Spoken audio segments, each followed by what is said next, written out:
Alors, je vois Philippe notamment au tabac. Oui, bonjour, Ah bah voilà, je Philippe t'entends était très bien. le test son qui confirme que voilà, Les personnes rentrent petit à au petit. fur et à mesure. Bon, bah écoutez, merci en tout cas de votre présence. Je vais pas faire un long propos. Donc, François Mongin-Lecreux, hein, je suis le nouveau directeur général de l'ARS Occitanie. Donc, voilà, je suis ravi aussi à l'occasion de cette petite visio, de ce webinaire ce soir, de faire à distance la connaissance de beaucoup d'entre vous. Avec Philippe, à qui je vais laisser la parole évidemment dans un instant, on a souhaité organiser ce petit webinaire pour faire un point de situation sur ce dossier France Santé. On est très nombreux, donc ce serait surtout les descendants. Mais vous savez qu'on est, voilà, on arrive dans une étape très importante, que la convention nationale dont la négociation a été portée par la CNAM, qui définit les conditions de contractualisation avec les structures labellisées. Cette convention, elle est enfin signée, donc on a un cadre contractuel national qui est défini avec un financement socle et puis ensuite, voilà, des financements complémentaires sur différentes briques de contractualisation. Donc l'idée ce soir, c'était à la fois de vous présenter l'édifice dans son ensemble, de vous en donner également la teneur sur le plan du calendrier qui est, vous le verrez, assez serré sur la phase socle, voilà, devant nous, et puis de répondre évidemment à vos questions éventuelles s'il y en a. Voilà. Mais alors, finalement, ce webinaire vient compléter les échanges bilatéraux qui ont pu avoir lieu avec beaucoup d'entre vous, enfin, dans la relation que vous avez entre les directions départementales ARS, les CEPAM dans chaque département et vous-même en tant que structure labellisée. Mais il nous a paru pertinent voilà, au-delà de ces échanges bilatéraux, de pouvoir rassembler un petit peu l'ensemble des acteurs pour vous faire une présentation de synthèse, nous assurer que tout le monde avait un niveau d'information homogène, et puis peut-être répondre à des questions rentrées qui n'auraient pas été formulées dans les échanges territoriaux que j'évoquais à l'instant. Voilà. Philippe, je te laisse peut-être compléter mon propos si tu le souhaites. Oui, merci François. Merci d'avoir pris l'initiative, effectivement, qu'on organise entre l'ARS et l'assurance maladie ce webinaire. Bonjour à toutes et tous.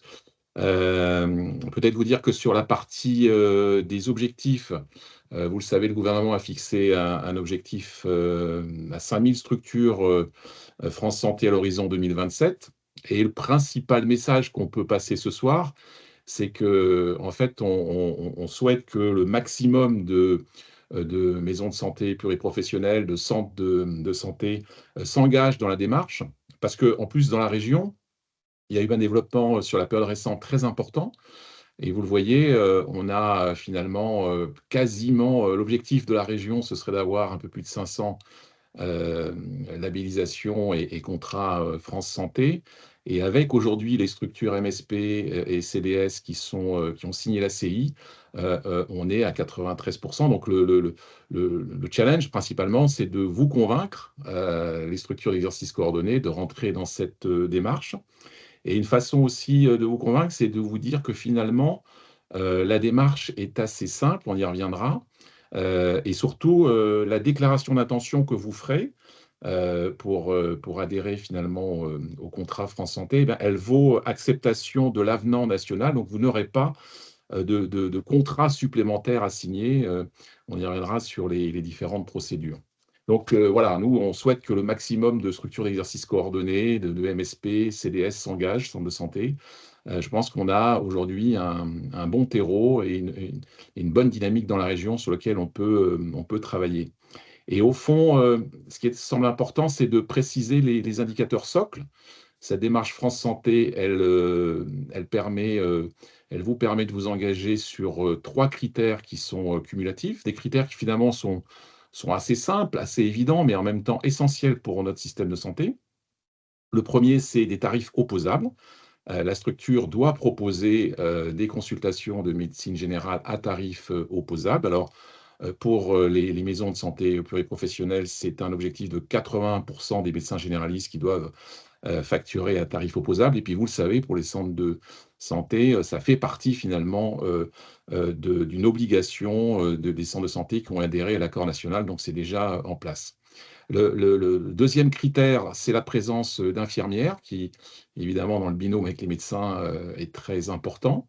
Et donc, la structure eh bien, s'engage à disposer d'une offre infirmière, d'une infirmière libérale ou alors aussi d'une infirmière en pratique avancée, dans un modèle que l'Agence et l'assurance maladie ont beaucoup poussé dans la région Occitanie.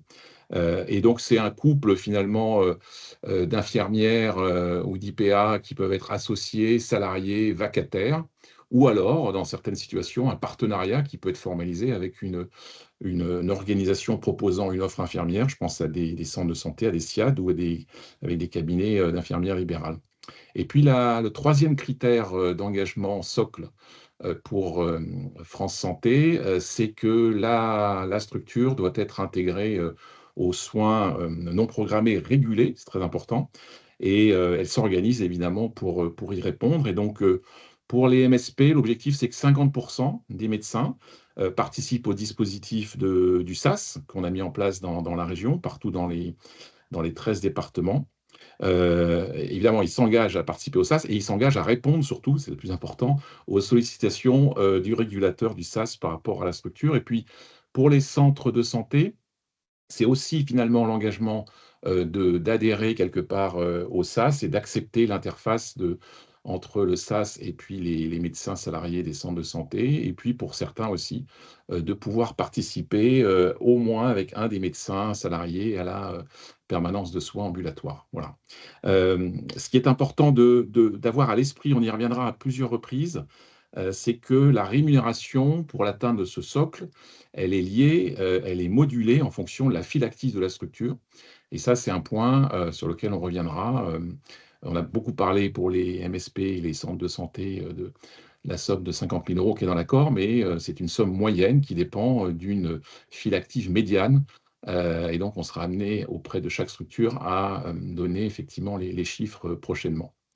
Il faut aussi rappeler peut-être qu'il y a 2 autres indicateurs dans la labellisation France Santé qui sont évidents, mais qui sont importants. Donc, au final, ça en fait 5. C'est la présence d'un médecin généraliste. Bon, ça, c'est évidemment une offre de base. Et puis, c'est l'ouverture 5 jours par semaine. Donc, au final, on a ces deux derniers critères qui sont aujourd'hui assez présents dans toutes les structures d'exercice coordonné.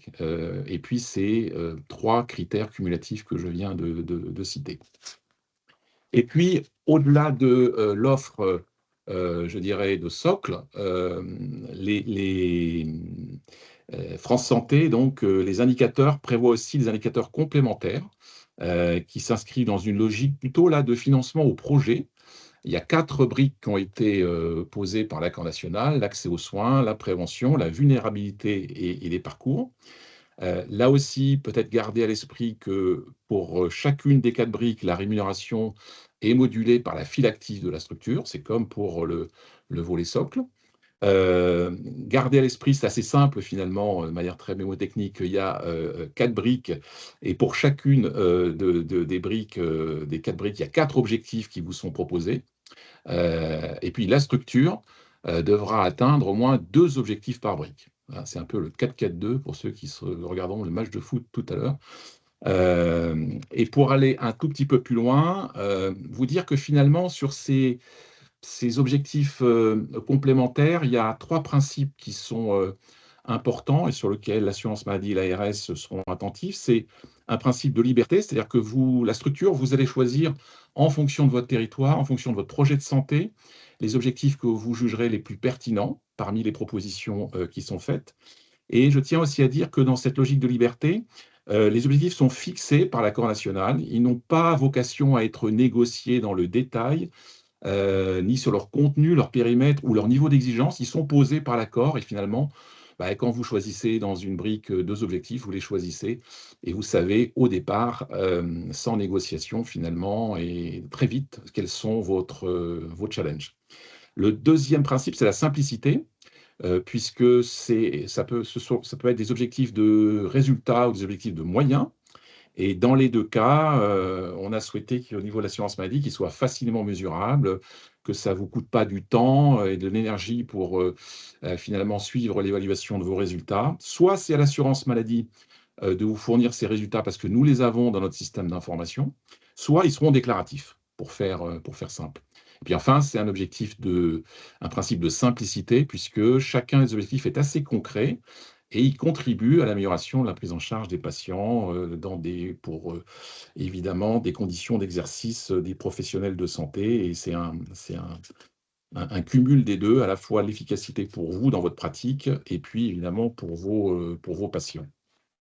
Sur les indicateurs complémentaires, je vous disais qu'il y avait 4 briques. Donc là, sur le diaporama, on vous a mis en violet les indicateurs qui sont plutôt orientés médecins, en vert ceux qui sont clairement dans une démarche pluriprofessionnelle, à laquelle on est évidemment attentif.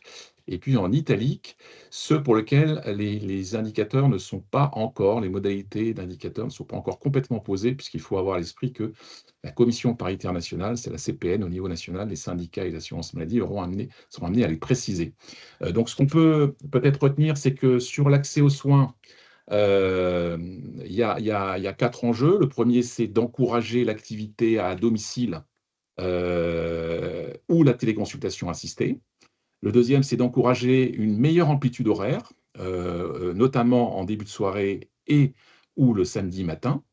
Le troisième objectif de l'accès aux soins sur la brique des indicateurs complémentaires, c'est de renforcer la participation aux soins non programmés régulés, et notamment d'autres professions qui peuvent intervenir. Et enfin, le dernier, c'est de renforcer l'offre dans les territoires fragiles, d'ailleurs très concrètement, une offre médicale dans les zones d'intervention prioritaire, les ZIP, notamment par des antennes ou des consultations avancées qui sont des leviers efficaces. Sur la prévention, l'objectif est d'accélérer le développement du bilan prévention auprès des patients vulnérables, c'est de développer une offre pertinente pour la prise en charge de la santé mentale, qui est un sujet très important, soit à travers la présence de psychologues conventionnés, avec notamment, vous le savez, mon dispositif Mon Psy, d'IPA en santé mentale.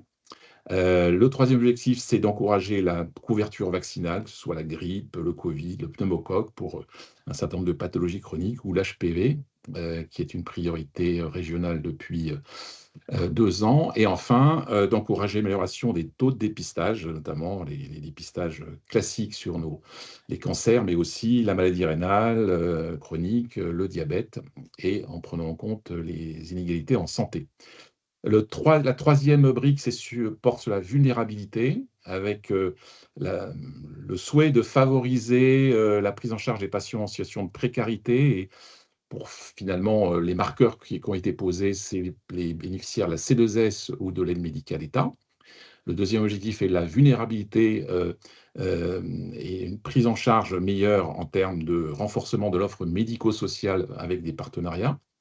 Le troisième objectif est d'accueillir les patients en situation de handicap à travers l'accessibilité de la structure et la possibilité d'ailleurs de labelliser des maisons de santé pluriprofessionnelles sous le label Romain Jacob, qui est un dispositif qu'on déploie en région. Et enfin, le dernier, un dispositif que beaucoup de structures connaissent, c'est d'encourager l'engagement dans le repérage de la fragilité avec la prise en charge ICOP.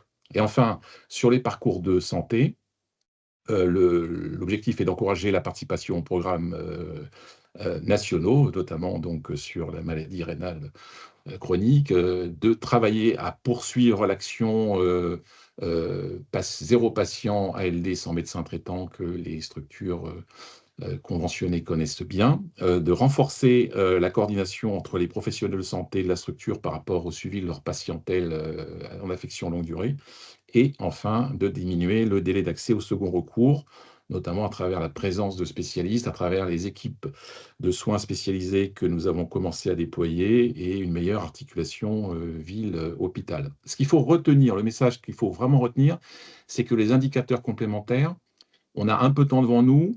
En 2026, c'est l'engagement sur le socle. Et en 2027, seulement à partir de 2027, les indicateurs complémentaires seront mis en œuvre. Et donc, vous aurez le temps, on aura le temps de les repréciser dans d'autres lieux. Vous aurez le temps de les choisir. Et évidemment, les indicateurs complémentaires seront payables à partir de 2028.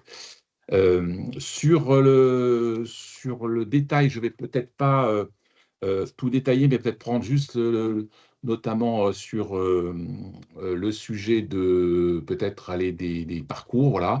Vous voyez, vous avez, hop, si on prend la diapo d'avant, oui, juste, vous avez dans la présentation que vous retrouverez à la fois les indicateurs que j'ai cités, les critères qui sont posés. Ce qui est important d'avoir à l'esprit, c'est que pour chaque indicateur, finalement, vous avez le choix de critères.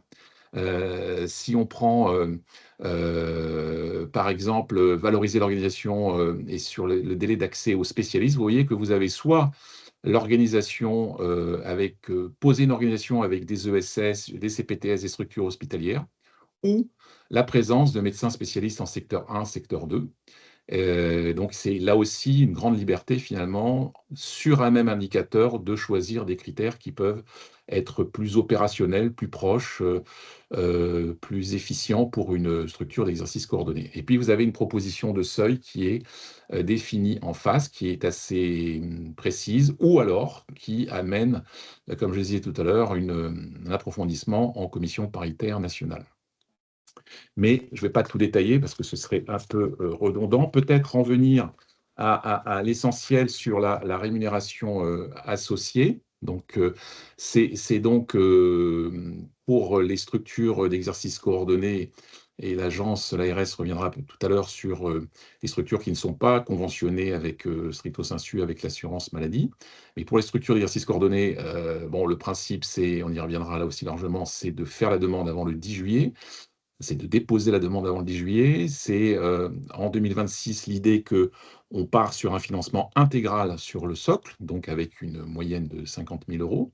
Et puis progressivement, d'ici 2029, l'idée c'est que le financement au projet a vocation à devenir majoritaire avec des paliers, vous voyez, puisqu'en 2027, on passe à 40 000 pour le socle et 10 000 pour la partie des briques. Et puis en 2029, eh bien, on inverse complètement le schéma et c'est donc 10 000 euros pour le socle et 40 000 au titre des briques complémentaires, ce qui permet pour le coup de prendre en compte le temps, la maturité des structures qui s'engagent et en même temps de rentrer dans une logique d'objectif de résultat que vous connaissez, mais qui est évidemment importante pour l'engagement financier que l'assurance maladie et l'ARS mettent sur la table. Les montants, donc, je l'ai déjà dit, sont modulés selon la file active, hein, avec une logique de file active médiane. Les critères additionnels, ils sont toujours payés. Bon, ça, c'est logique, c'est un peu la suite de la démarche objectif-résultat. Ils sont toujours payés en année N+1. Donc, en année N, vous avez le paiement du socle. Et en année N+1, le paiement des indicateurs optionnels. Et rappelez que donc avant le 10 juillet, il faudrait que vous ayez déposé votre dossier de demande sur la plateforme numérique. Voilà pour les points essentiels de l'accord, et je vais laisser l'équipe, je crois que c'est Céline Saintin et Noémie Bonnet-Digier, présenter le mode opératoire concret qui illustre cette échéance du 10 juillet.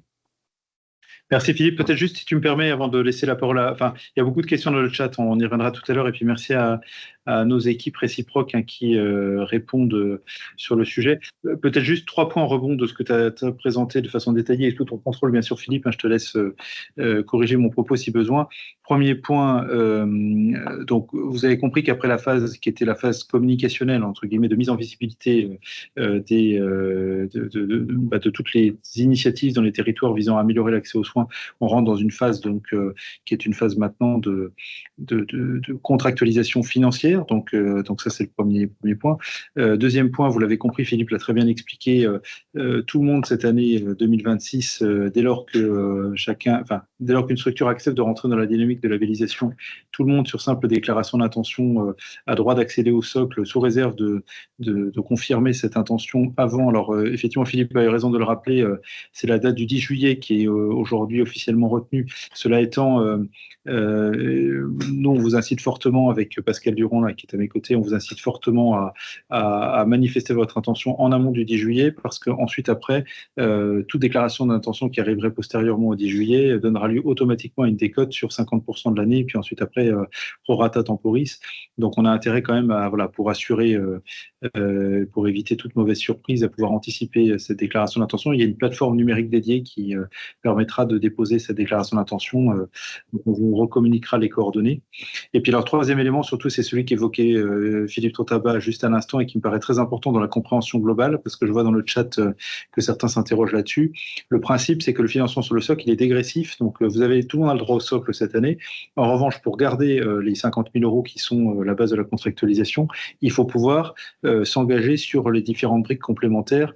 Voilà. Et vous, certains d'entre vous posez la question de savoir s'il faut un engagement sur les 4 briques. Comme Philippe l'a bien expliqué, il faut, pour pouvoir émarger au financement sur chacune des briques, il faut pouvoir donc justifier de 2 des 4 objectifs par brique. Mais il faut bien pouvoir émarger sur les 4 briques pour pouvoir garder la totalité du financement. Et vous n'émargez que sur l'une des briques, il y aura une décote sur le financement global. Donc, vous avez, à partir de 2027, il faut qu'avec chacune des structures sous ACI, on arrive à contractualiser sur les 4 briques, sur au moins 2 objectifs sur 4 par brique, pour garder la totalité du financement, puisque le socle sera dégressif, et progressivement, c'est la contractualisation sur les 4 briques chaque année qui permettra de maintenir, on l'espère, la totalité des financements alloués. Voilà. Face au taux contrôle.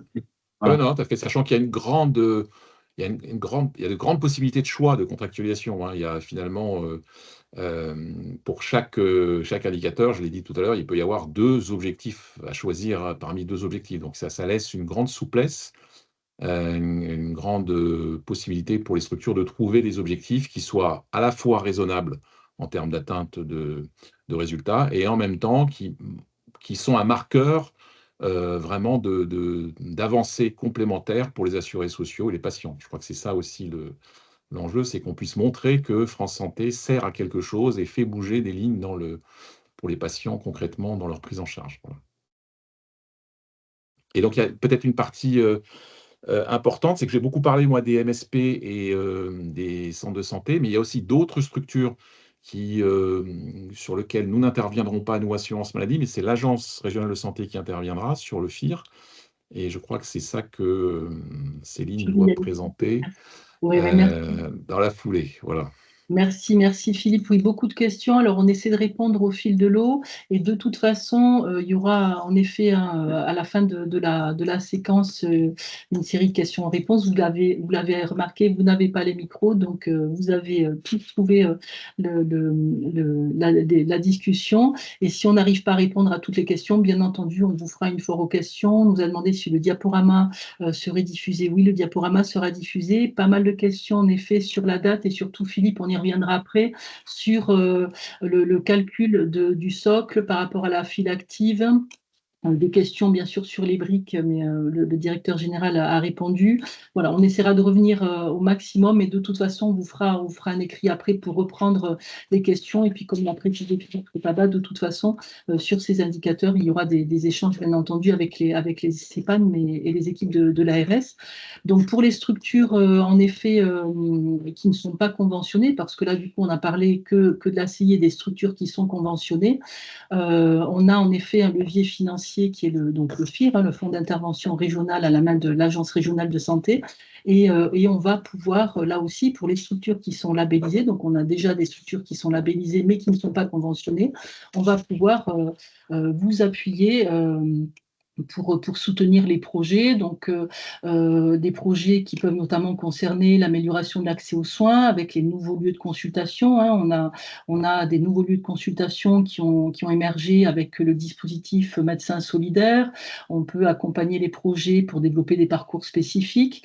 On peut accompagner également l'accompagnement des professionnels pour faciliter l'attractivité, l'accueil des internes, en fait toutes les actions qui vont favoriser et faciliter l'installation des professionnels de santé, ou encore bien entendu tout ce qui est accompagnement de démarches collectives, réponses coordonnées entre les acteurs sur les territoires. Là aussi, on a déjà des propositions de projets spécifiques sur les territoires, développement d'organisations pluriprofessionnelles avec les infirmiers, les infirmiers de pratique avancée ou autres professionnels.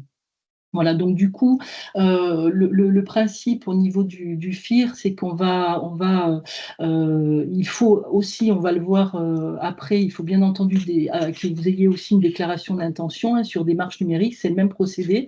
Pour autant, au niveau du FIR, on va faire, comme on a l'habitude de le faire, un contrat pluriannuel d'objectifs et de moyens qui peut aller jusqu'à 3 ans et avec un montant qui peut atteindre en effet, là aussi, 50 000 € selon les projets et les indicateurs qu'on va mettre en place ensemble. Dans les questions, il y a beaucoup de questions sur, on y reviendra après aussi, mais Philippe, sur le paiement.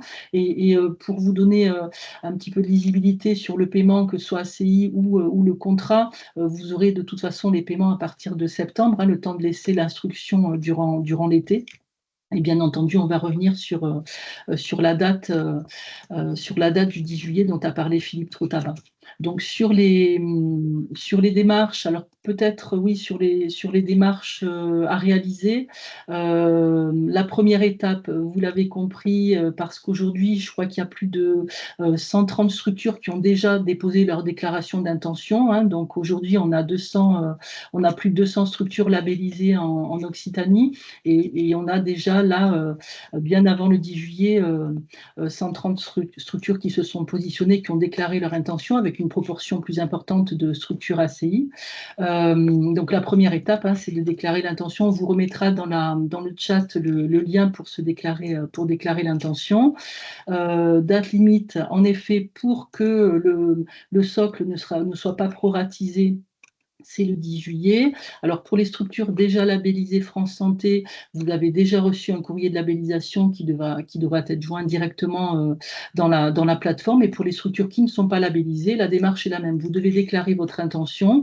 Du coup, l'ARS procède à la labellisation et vous allez recevoir votre courrier et vous redéposerez le courrier après sur démarche numérique. Bon, si on a plus de 130 personnes, enfin porteurs de projets en tout cas, qui ont déclaré leur intention, c'est que l'outil fonctionne. Normalement, vous ne devriez pas avoir de difficultés. Les équipes de l'ARS et de l'assurance maladie procèdent, comme je vous l'ai dit, à l'instruction et à la vérification, bien sûr, de la complétude. Alors peut-être Noémie, sur le versement du socle, revenir encore sur les modalités. Les détails. Vas-y. Merci Céline. Bonjour à tous. Oui, effectivement, l'enjeu de la date de ce webinaire et de votre réactivité, c'est celle de pouvoir bénéficier de cette somme médiane, moyenne, en totalité, puisque la date, en fait, soit du 30 juin, soit du 10 juillet, parce qu'il y a un petit décalage, puisqu'on a tardé à vous donner les informations, est importante, puisque si vous déposez votre intention de vous intégrer dans le dispositif France Santé au-delà du 10 juillet, la somme est divisée de moitié. En fait, elle est proratisée à la moitié de l'année 2026, puisqu'on est au milieu d'année. Donc, il est important, pour pouvoir partir sur une base de 50 000 €, de pouvoir déclarer votre intention France Santé, que vous ayez le courrier ou non. Après, il y a une période d'instruction qui va débuter pour vous fournir le courrier si vous ne l'avez pas ou pour instruire votre dossier. Mais c'est la date à laquelle vous topez votre intérêt sur la démarche, sur démarche simplifiée, qui va faire foi pour partir sur cette somme médiane de 50 000 €.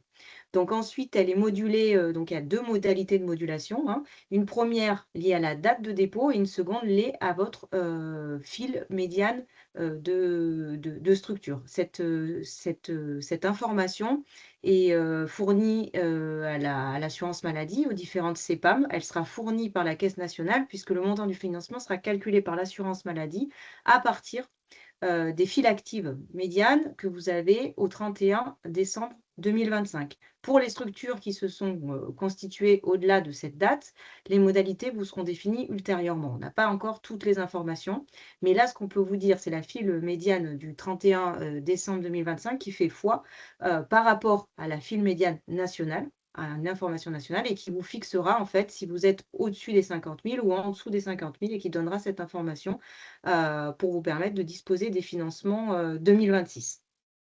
Donc voilà, vraiment ce qu'il faut retenir dans l'urgence, puisqu'effectivement, après, il y a une phase d'instruction, les délais durant l'été, les versements qui arriveront en septembre 2026, mais bien celle de déposer rapidement si vous êtes intéressé par France Santé, de façon à ne pas perdre le bénéfice d'une somme qui part sur la base de 50 000 € médian, selon la file médiane où vous vous situez par rapport à cette file médiane.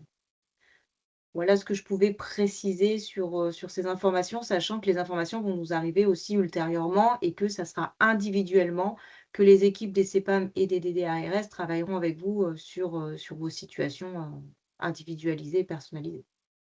On peut juste rajouter, c'est que la file active médiane, elle sera transmise par la CNAM, donc on sera amené à vous la communiquer à toutes les structures qui auront déposé leur intention le plus vite possible, dès qu'on l'aura. Elle est calculée au 31 décembre, effectivement, comme le disait Noémie, et elle est mise à jour annuellement. Voilà. Et en fait, il n'y a pas un montant, pour l'instant, elle dépendra aussi, la file active dépend aussi de la structure, elle est différente, MSP et centre de santé, voilà. Mais donc, dès que possible, on vous la transmettra, parce qu'évidemment, c'est un élément important du calcul. Vous avez bien compris que quand on dit 50 000, il y en a qui peuvent être au-dessus, il y en a qui peuvent être en dessous. Voilà. Mais logiquement, la Caisse nationale s'est engagée dans les jours qui viennent à nous les transmettre et donc on reviendra vers les structures. J'ai lu une question dans le chat, j'en profite, je sais pas, peut-être pour dire que oui, ça se rajoute aux ACI actuels des MSP et des centres de santé, ça se rajoute, hein, parce que j'ai eu une question. Oui, j'allais réagir là-dessus. Je Non, c'est un point très rassure tout important, ça. le monde, ça vient en plus des financements actuels des ACI, exercices coordonnés pour lesquels vous avez signé des contrats. Et oui, parce que j'ai vu cette question, je ne les ai pas toutes vues, les indicateurs sont les mêmes pour les MSP et les centres de santé. On a mis MSP dans la diapo, mais voilà, on est sur la même trame. Et peut-être, Philippe, sur les séries de questions, Noémie, il y a également pas mal de questions, bien entendu, sur le calcul, mais bon, tu as déjà répondu. Sur les structures qui sont en train de contractualiser au niveau de la CI, Noémie, tu l'as redit, hein, c'est finalement la date de déclaration d'intention qui fait foi. Et du coup, c'est ce qu'on peut répondre, hein. Donc, il faut se déclarer, même si on n'est pas encore Labellisé. voilà, un labellisé. Qu'est-ce qu'il y a d'autre comme question? Financement en cas de non-adhésion au BRIC. Bon, ça, c'est pour après.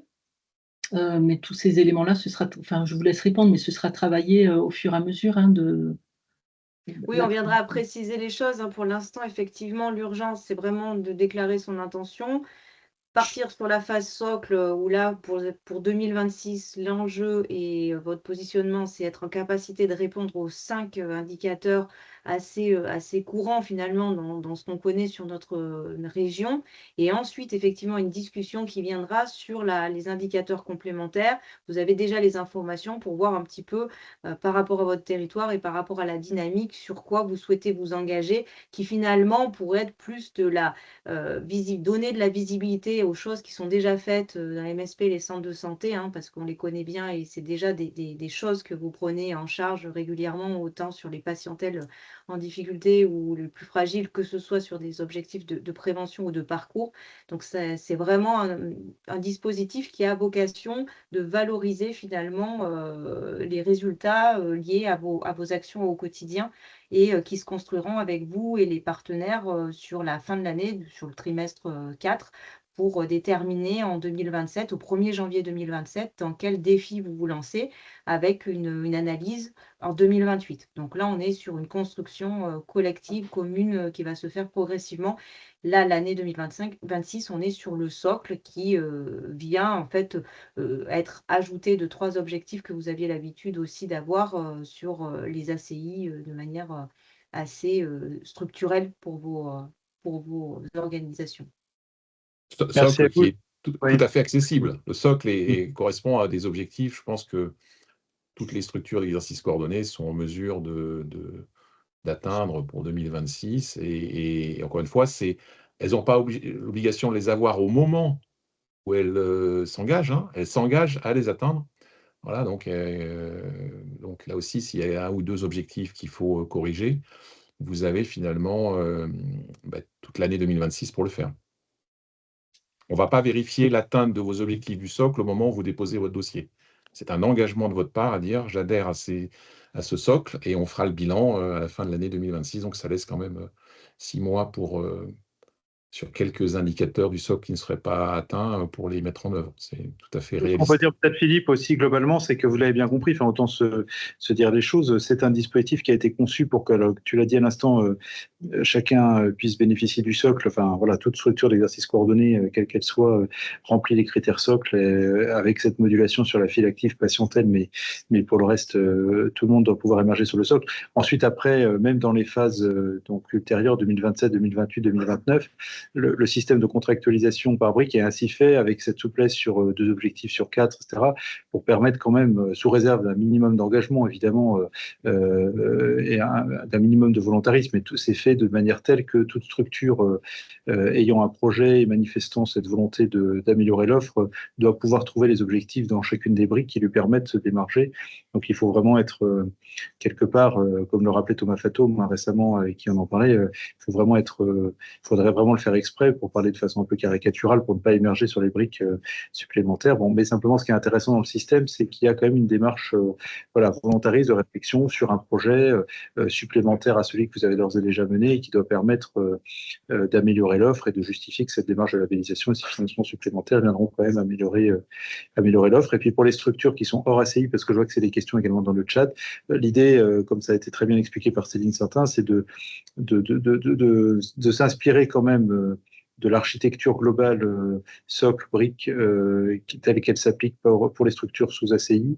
Donc on s'inspirera de cette architecture quand même dans la contractualisation, avec un tout petit peu plus de souplesse, effectivement, sur le montant d'une part, et deuxièmement sur le calendrier, ensuite de la dégressivité du socle par rapport aux briques complémentaires. Donc on aura cette souplesse-là qu'on n'a pas effectivement dans le cadre de l'accord national pour les structures sous ACI. Mais derrière cette souplesse, forcément, on aura aussi peut-être, et il faudra qu'on en discute avec chacune et chacun d'entre vous, le souhait d'exigence aussi accru dans l'atteinte des objectifs, ce qui est normal. Alors, d'autres questions sur l'engagement. Est-ce que l'engagement est-il définitif? Bon, c'est une contractualisation. Donc, du coup, bien sûr, quand on s'engage et qu'on signe un contrat au niveau de la durée du contrat, c'est un engagement. Après, au niveau de la CI, on peut toujours sortir d'une contractualisation. Je vais laisser peut-être Noémie. Non, mais Mais c'est ça, enfin, voilà, c'est logique. tu l'as dit, Céline. D'ailleurs, Céline, il y a une question dans le chat, c'est est-ce qu'une MSP qu'est-ce qui se passe pour une MSP ne souhaitant pas intégrer France Santé? En fait, c'est important de le rappeler, c'est que, comme c'est le cas depuis le début, il n'y a pas d'obligation à rentrer dans la démarche de labellisation. Donc, une structure qui ne souhaite pas rentrer dans la démarche de labellisation, elle garde, encore sous ton contrôle, Philippe, tes équipes, elle garde la possibilité d'un financement ACI, voilà, sur les modalités voilà, classiques et applicables aujourd'hui. C'est un plus, en fait, France Santé. Voilà. C'est une perte de chance, en fait.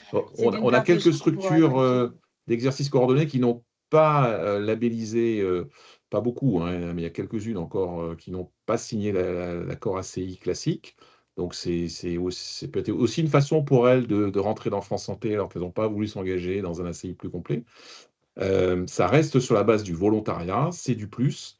Et oui, c'est une démarche de contractualisation de laquelle on peut à un moment donné sortir. L'objectif, c'est finalement que les professionnels s'engagent. Nous, notre mission, notre philosophie, c'est de dire que on doit être à vos côtés et qu'on a un intérêt commun à ce que France Santé réussisse. Il y a des vrais enjeux d'offre de soins, de qualité, de prise en charge. Et donc, peut-être j'insiste sur ce point parce que pour un certain nombre de structures, quand on a fait les accords ACI ou quand on fait les accords ACI CPTS, on est beaucoup dans la négociation locale par structure finalement des objectifs et des indicateurs ou les actions de prévention. Là, le contrat, il est clair, il est connu. Et il n'a pas vocation à être négocié par l'ADD ou la CEPAM des 13 départements. Donc ça, c'est un élément aussi de lisibilité, de confiance. On ne va pas pinailler ou discuter, voilà, tout est dans le contrat, il y a des objectifs, il y a des chiffres, mais par contre, toutes les structures France Santé auront les mêmes en France et surtout dans la région Occitanie. À vous de choisir finalement, à chaque fois dans chaque brique, quel est l'indicateur le plus pertinent et celui qui motive le plus sa profession, parce que ça reste un outil aussi qui doit intéresser évidemment les professionnels et faire en sorte que ce soit gagnant-gagnant entre les patients et les professionnels de santé. C'est ça. Le seul risque finalement, c'est que vous puissiez ne pas atteindre pour X ou Y raison les objectifs et de ne pas percevoir des financements complémentaires. Donc en fait, c'est une perte de chance pour vous de ne pas tenter en fait le défi qui est proposé ici, qui vient alimenter une rémunération complémentaire de vos structures pour pouvoir vous accompagner à développer en fait tous ces projets qui parfois peinent à se développer justement par manque de financement. Donc on est vraiment à impulser plutôt des financements sur ces projets-là. Après, la complémentarité entre, bien sûr, les structures conventionnées et non conventionnées, c'est qu'on cherche à aller vers des projets territoires et du coup, France Santé nous amène cette lisibilité-là avec vous et cette construction est assez cohérente en ce sens. Par exemple, là, on a une structure qui nous demande si je contractualise en 2028, est-ce que j'aurai 50 000 € au niveau du socle? Non, enfin, Non. le socle, c'est uniquement en 2026, le socle en tout cas intégral tel que vous En l'appelez. 2028, ce sera 30 000 €. Voilà, le socle sera moindre en 2028. C'est pour ça qu'on essaie que tout le monde finalement s'engage en même temps quelque part, parce que finalement ce collectif va permettre d'améliorer et de travailler encore plus collectivement sur les territoires. C'est une question intéressante parce qu'effectivement, c'est un point peut-être de précision. Vous savez que ça a été rappelé au départ, notamment, je crois, par toi, Philippe, il y a un objectif national de 5000 structures labellisées à l'été 2027. On a à peu près mi-parcours actuellement en région Occitanie comme ailleurs. Donc, on aura des structures qui vont rentrer dans la démarche de labellisation dans quelques mois. Et effectivement, elles ne rentreront pas, enfin, on n'est pas sur un processus glissant avec un socle acquis pour ceux qui rentreront en 2027. Ceux qui rentreront l'an prochain rentreront directement dans la nouvelle architecture contractuelle avec effectivement la nécessité de contractualiser sur un socle à 30 000, comme l'a rappelé Philippe, et l'atteinte d'objectifs sur les différentes briques. Donc vous avez tout intérêt à rentrer maintenant, en fait, en quelque sorte, si vous voulez éviter toute perte de chance ultérieure. Du coup, il reste des questions sur la communication, peut-être intéressante aussi, la communication grand public. Je pense que, j'ai laissé le directeur général et Philippe Trottabat compléter, mais du coup, justement, cette lisibilité-là est vraiment intéressante. On s'aperçoit aujourd'hui que même les structures d'exercice coordonné ne sont pas réellement connues ou pas suffisamment connues du grand public. Et finalement, ce label, en tout cas ce réseau et ce déploiement collectif permettra de donner plus de lisibilité aux organisations des soins sur les territoires. C'est un peu comme ça qu'on peut le voir. Je reprécise bien, parce que je voyais dans le chat, pardon Céline, mais je voyais la question notamment d'Anne Barès, il n'y aura pas de pénalisation. Oui, c'est bien ça qu'il faut comprendre, c'est que toute structure aujourd'hui qui accepte ou qui a accepté d'ores et déjà de s'engager dans la démarche de labellisation France Santé bénéficie, donc sous réserve qu'elle en déclare l'intention correspondante sur la plateforme numérique dont on vous redonnera les coordonnées, bénéficie donc ipso facto des financements socles. Et ensuite, après, à partir de 2027, donc, dans l'intervalle qui nous sépare du début de l'exercice 2027, il faudra avec chaque structure négocier un conventionnement, donc au-delà du socle, sur chacune des 4 briques. Voilà, donc ça c'est l'engagement que vous prenez quand même. Si vous déclarez votre intention de rentrer dans la démarche, non seulement vous touchez le socle cette année, mais vous déclarez évidemment volontaire pour rentrer dans cette logique de contractualisation sur les 4 briques. Mais ensuite, après, derrière, si malheureusement les objectifs ne sont pas atteints sur les briques correspondantes, le socle va diminuer progressivement, 40 000 € 2027, 30 000 € 2028 et je crois 10 000 € 2029. Donc le socle diminue progressivement, mais vous ne perdez rien par rapport à ce dont vous bénéficiez aujourd'hui. Il n'y a pas de pénalité par rapport à... Donc c'est du plus, en fait, en quelque sorte. Et au pire, si en 2029, vous n'avez réussi à atteindre aucun des objectifs, vous resterez sur le cadre de contractualisation actuel, mais il n'y a pas de risque de pénalité sur le financement dont vous bénéficiez aujourd'hui. Et il y a une question, c'est que se passe-t-il à partir de 2030 ? Point d'interrogation. Même financement que 2029. L'accord, il porte effectivement, il s'engage jusqu'à 2029. Il y aura vraisemblablement un nouvel accord, un nouveau cadre financier pluriannuel. Ça, c'est les principes même des accords conventionnels. Voilà, Mais bon, voilà, je pense que sur l'exercice coordonné, l'assurance maladie a toujours montré qu'elle était très attachée à ce mode d'exercice et que finalement, dispositif après dispositif, il se conforte. Et donc, il n'y a pas d'inquiétude à avoir sur le fait qu'il y aura toujours des engagements, mais il y aura effectivement un nouveau dispositif conventionnel qui, en général, est négocié suffisamment en amont pour qu'il y ait une transition qui donne de la visibilité et de la clarté à tout le monde. Est-ce que peut-être Céline ou Noémie, je ne sais pas, est-ce qu'on peut remettre dans le chat aussi le lien avec la plateforme Oui, on vient de le mettre. Oui, voilà, oui. bah, On l'a mis. Et puis oui, la question sur la lisibilité. Alors le site, bon, vous savez qu'on parle beaucoup, enfin on développe France Santé, mais en tout cas pour l'instant on n'a pas plus d'éléments hein, sur la communication grand public, sur les sites. De toute façon, ce sera fait en lien avec vous. Et, voilà, au niveau, mais là c'est plutôt France Santé, je pense. Pardon, pas France Santé, santé.fr, excusez-moi. Santé.fr. Voilà, pour la lisibilité.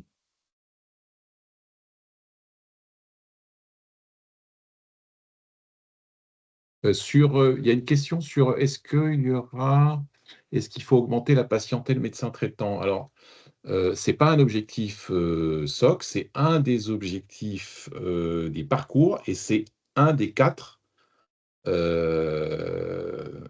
à choisir. Mais si la structure ne souhaite pas, elle n'est pas obligée de choisir, hein. Il y a participer à l'action zéro patient en ALD sans médecin traitant. Donc là, effectivement, il y aura un objectif qui n'est pas encore défini, mais qui est d'augmenter le nombre de patients, de patients choisis par les médecins traitants de la structure. Mais voilà, typiquement l'exemple que, à la différence d'autres dispositifs, là, ce n'est pas une obligation. Si la structure ne souhaite pas choisir l'action LD sans médecin traitant, elle peut s'engager dans des parcours nationaux, elle peut choisir de travailler sur les patients en ALD sur la file active d'équipe ou de valoriser l'accès aux spécialistes. Voilà. Donc ça, c'est un choix qui appartient à la structure.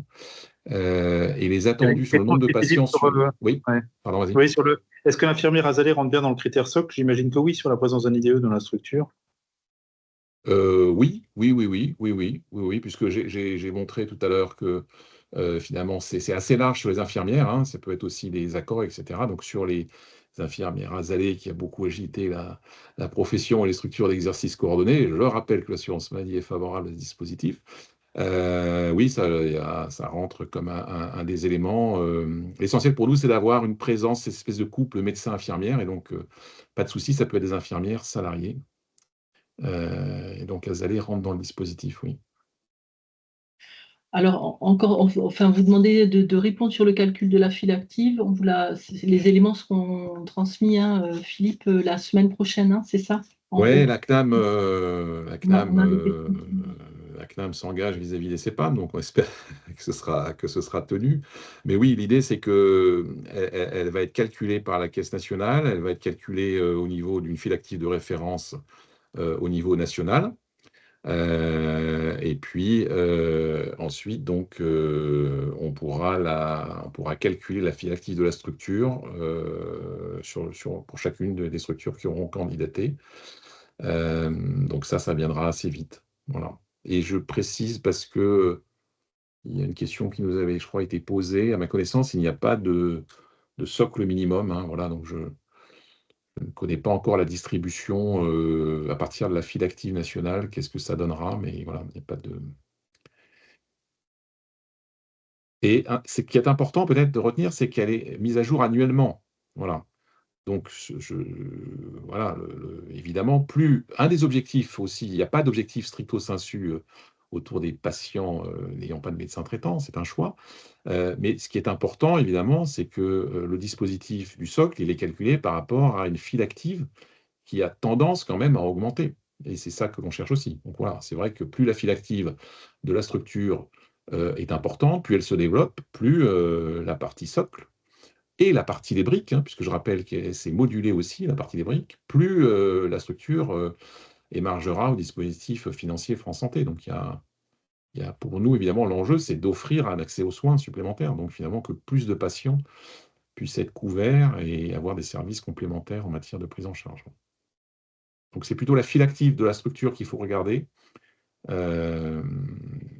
Et peut-être préciser d'ailleurs que la file active de la structure, parce que je crois qu'on ne l'a pas dit, correspond au nombre de patients ayant eu 2 contacts à des dates différentes, quel que soit le professionnel de santé associé, hors pharmacien, de la structure. Voilà, c'est ça, on vous le redira, mais c'est ça la notion de file active qui va être retenue. Après, si le cabinet infirmier est à proximité, il nous faudra fournir une preuve de partenariat. Oui, Oui. voilà, c'est des échanges. C'est tout à fait possible, hein, il suffit de quelque part voilà, de formaliser un partenariat, de montrer finalement à l'assurance maladie et à l'agence que vous travaillez bien ensemble, c'est tout. Est-ce qu'un seul médecin suffit? Alors, ce ne sera pas une maison de santé pluriprofessionnelle, mais oui, du coup, un médecin, un infirmier, hein, c'est ce qui était dans le dispositif, c'est ce qui est acté. Alors, après, par rapport à ce que tu disais, Philippe, donc cela peut être 2 fois le même professionnel de santé. Oui. Une Quel que soit le information. professionnel, oui. Une information. C'est tous les professionnels de la structure, voilà, oui. Quel que soit leur profil, et ça peut être le même. Alors, une information sur la file active mentionne une temporalité entre les consultations entre 2 professionnels de la MSP. Cependant, il faut que le professionnel soit conventionné, donc les diététiciens ne sont pas pris en compte. C'est bien ça, oui. Enfin, c'est 80% de professionnels conventionnés, sans compter les diététiciens, si je ne dis pas de bêtises, au niveau de l'assurance maladie. Cette preuve de partenariat nous sera donc demandée dans le second semestre 2026. Oui, de toute façon, ce sera les échanges, hein, quand votre dossier sera instruit. Bien entendu, on rentrera dans le détail de l'instruction après la déclaration d'intention. Mais c'est bien la temporalité, par contre, effectivement, c'est bien ça. Là, pour être très honnête avec vous tous, j'imagine là aussi sous contrôle de Philippe, on attend un petit peu voilà, des principes, on attend des précisions sans doute qui arriveront à la rentrée sur la façon concrètement dont on va mener cette négociation contractuelle, mais c'est bien sur le second semestre de l'année 2026 que c'est prévu en vue d'une mise en œuvre au 1er janvier 2027.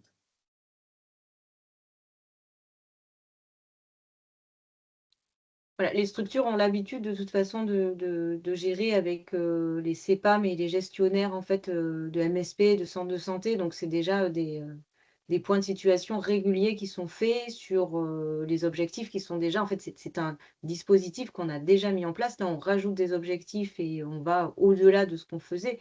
Mais le dispositif, il est déjà bien enclenché dans ces relations de suivi avec des partenaires identifiés au sein des organismes, que ce soit les DD ou les CEPAM, pour vous accompagner dans les démarches, dans l'instruction des dossiers et dans le financement aussi, dans le paiement en fait des dotations qui doivent être attribuées en fonction de l'atteinte de vos objectifs. Effectivement, on a régulièrement des dialogues de gestion, et en tout cas pour le département de l'Hérault, je pense que c'est valable aussi pour les autres départements. Nous, on a envoyé un courrier direction départementale caisse primaire, un mail, et on a mis le nom du correspondant de la direction départementale ARS et le nom du correspondant que tout le monde connaît dans l'Hérault, de la CEPAM, et donc les coordonnées sont connues, les noms, et voilà, donc pas hésiter non plus à revenir vers vos correspondants habituels pour les MSP et les centres de santé qui sont parfaitement formés et qui répondront aussi à vos questions dans les jours qui viennent. Voilà. Ils sont prêts à répondre à vos questions. Et je pense que dans les 12 autres départements, vous connaissez vos interlocuteurs, n'hésitez pas, en tout cas côté caisse primaire, je crois qu'on fait des dialogues de gestion réguliers. Donc c'est peut-être aussi le vecteur facile, rapide, pour obtenir des compléments d'information.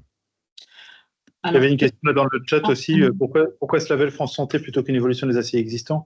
Là aussi, bon, c'est vrai que le choix qu'aurait pu faire le gouvernement, c'est de dire, voilà, on souhaite améliorer encore l'offre de soins primaires dans les territoires, stimuler l'exercice coordonné, la participation des structures MDS, centres de santé, au programme, aux dynamiques de prévention, de dépistage, etc.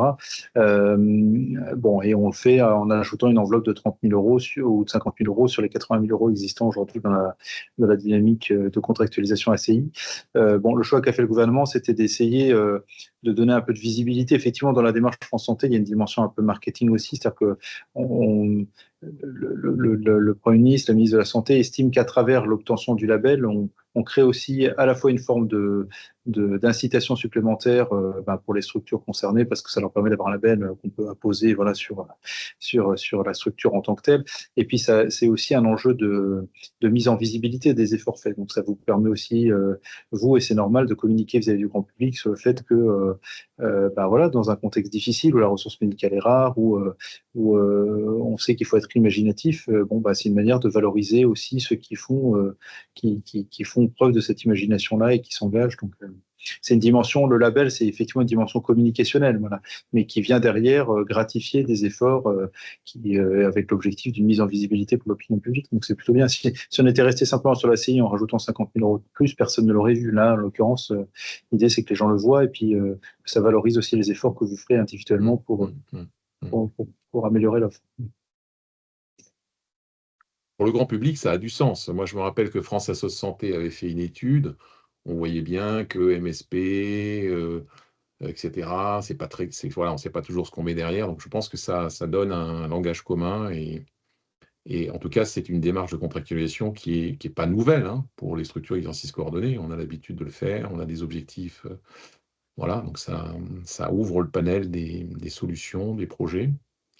Et l'état d'esprit qu'on a, c'est de vous accompagner. Hein. Nous, on est aussi partie prenante pour que ça marche. Donc, notre objectif, c'est de vous accompagner et là où ça pourra être, où il faudra trouver des solutions, parce que voilà, on sera toujours, comme je pense, on l'est d'habitude, entre l'agence et la caisse primaire sur les départements, aussi à l'écoute pour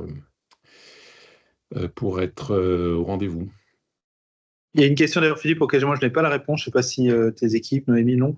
C'est est-ce que dans l'engagement de participer à l'offre de soins non programmés, est-ce que l'engagement de proposer des créneaux d'effectuation au titre du SAS, ça, il n'y a pas de souci, c'est bien prévu. Mais est-ce que la participation à la PDSA fait partie aussi des engagements qui sont valorisés ou pas? Oui, en fait, si on prend le détail, d'ailleurs, on peut le retrouver dans le diaporama, l'objectif, c'est dans une des briques accès aux soins, c'est participation au SAS et à la PDSA en tant qu'effecteur. Et là, on a les médecins, les chirurgiens, les sages-femmes, les infirmiers. Ou l'autre choix, puisque je disais toujours, il y a une espèce d'alternative, c'est la participation au SAS ou à la PDSA en tant que régulateur pour les médecins et les chirurgiens dentistes. Voilà. Donc, on voit que sur la partie, il y a bien les deux qui sont liés, c'est PDSA et SAS. Mais par contre, il y a un choix, finalement, ça peut être d'un côté l'effection, de l'autre la régulation. On sait que selon les territoires, c'est un peu différent. Et donc, voilà, vous le retrouvez à l'écran. Le couple, il est bien présent, c'est SAS et PDSA, mais par contre, il y a un choix entre effection et régulation. Et donc, c'est quand même assez ouvert, finalement, Sachant que dans le socle, SAS, PDSA compte aussi. Hein, la PDSA, pour un des médecins qui ferait déjà des astreintes PDSA, ça permet de valider le socle aussi. Et donc, dans la partie brique... voilà. C'est de récompenser aussi globalement et de valoriser tout ce que vous faites. Il y a plein de choses qui sont finalement passées sous silence dans participation à l'effort collectif. Et en fait, France Santé a permis de tout rassembler pour valoriser vos initiatives et les dynamiser encore. Et Noémie, est-ce qu'il y a un socle minimal en termes de nombre de créneaux d'effection SAS proposés, par exemple? On n'a pas au moins 50 médecins, 50% des médecins participent au dispositif du SAS. Je n'ai pas sur la PDSA. D'accord. Et dans la brique, là, on le voit à l'écran, c'est au moins 40% participent au SAS et à la PDSA ou en tant qu'effecteur et 15% au SAS en tant que régulateur. Voilà. Mais c'est vrai que je pense qu'on a un enjeu collectif qu'on partage un peu tous dans la région Occitanie, c'est que sur la partie effection, on a besoin effectivement qu'il y ait peut-être davantage de médecins qui s'engagent sur le SAS. Voilà. C'est variable selon les territoires, hein, mais ça reste un enjeu quand même d'efficacité des soins non programmés et du fonctionnement du SAS. Je pense qu'on arrive au terme de ce webinaire. Du coup, vos questions, hein, on va essayer de faire, de bien regarder aux questions auxquelles on n'a pas répondu, mais comme on vient de vous le dire, c'est un accompagnement sur les territoires. Et du coup, vous aurez, bien entendu, vous continuerez à échanger avec les équipes de l'ARS sur les territoires et les CEPAM. Voilà, merci beaucoup. Merci de votre mobilisation. Merci à vous tous, en tout Merci. cas. Bonne soirée. Merci à tous et toutes. Bonne soirée. Bonne soirée.